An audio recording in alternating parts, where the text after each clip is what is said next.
After mag-church naisipan naming mag-road trip. Pupunta kami sa LU, ang kilalang surfing capital of the North. Walang kaplano-planong mag-road trip, napapasyal ng de oras.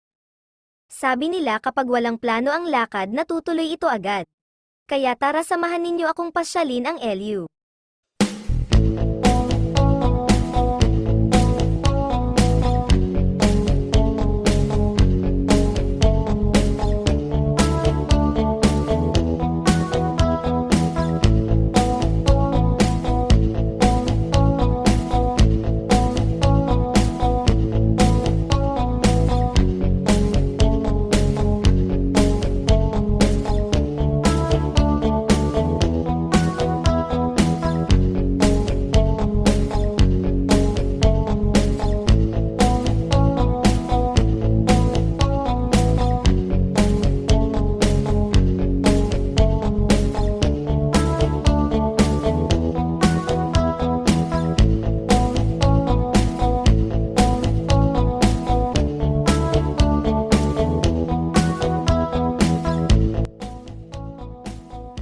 Napakaganda dito guys, talagang magugustuhan ninyo. Lalong-lalo na ang nature vibes ng probinsya.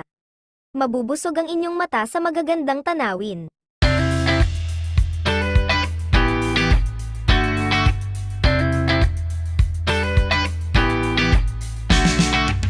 Nandito na tayo sa bayan ng Luna, La Union. Pupuntahan natin ang isa sa dinarayo ng mga turista na Baluarte Watchtower.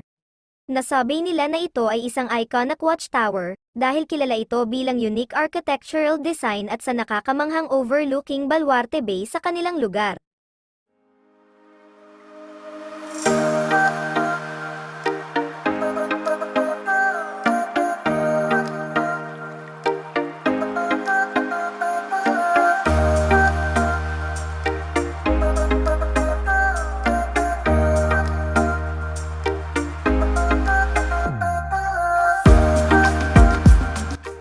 Papasok na tayo mga guys sa Baluarte.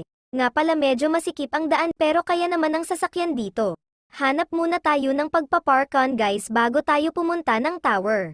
Mas maganda kapag weekdays kayo pumunta dito. Sa mga nagtatanong paano pumunta dito, gumamit lang kami ng Google Map para marating ito. Ayan, pagka-park naglakad na kami papunta sa watchtower. At bubungad sa iyo ang napakaganda at pinupuntahan ng mga turista na watchtower ng La Union. Ito ang magandang spot para sa photography at sightseeing dito sa kanilang lugar. At meron din silang small food stall para sa gustong kumain at mag-snack. Etong Baluarte Tower ay nakaharap sa dalampasigan at gawa daw ito sa bricks pebble noong Spanish period at na-preserve nila ang angkin ganda nito. At isa pa, maganda ang sunset view dito sa Baluarte. Kaya dinarayo ng mga turista, just to watch the mesmerizing view of sunset. Kaya kapag pumunta ka dito, don't miss to have photos, at kapag wala kang tiga pictures merong mga local kids na nag-o-offer na kuhanan ka ng magagandang pictures at wag mo lang kalimutang mag-tip sa kanila.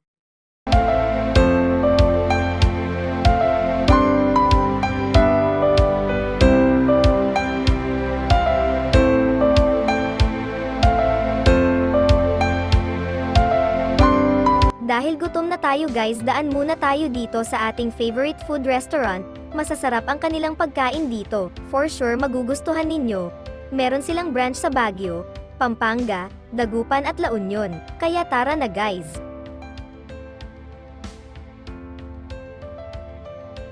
Kain na muna tayo, dahil gutom na tayo guys.